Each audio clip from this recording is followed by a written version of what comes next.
ஆமா, இன்னைக்கு என்ன லஞ்ச்? இன்னைக்கு நம்ம வீட்டில் வந்து பார்க்கலாமா என்னென்ன லஞ்சுன்னு. ஃபஸ்ட்டு வந்து குருமா குழம்பு இன்னைக்கு வச்சேன். ஸோ அந்த சாதம் தான் இன்னைக்கு. குருமா குழம்பு ஊற்றின சாதம் பிசைஞ்சிருக்கேன், எண்ணெய் ஊற்றிருக்கேன்.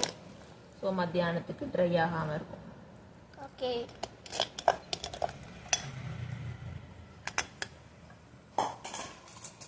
காய் வந்து உருளைக்கிழங்கு பொரியல்.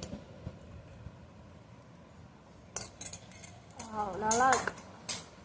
அப்புறமா வந்து கோவக்காய் பொரியல்.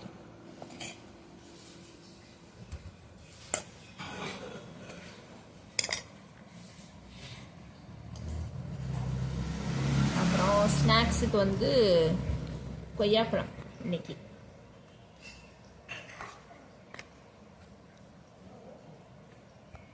ஸோ இதுதான் இன்னைக்கு நம்ம வீட்டில் லஞ்ச் பாக்ஸ். ஓகேவா? ஓகே. ஓகே, பாய். பாய்.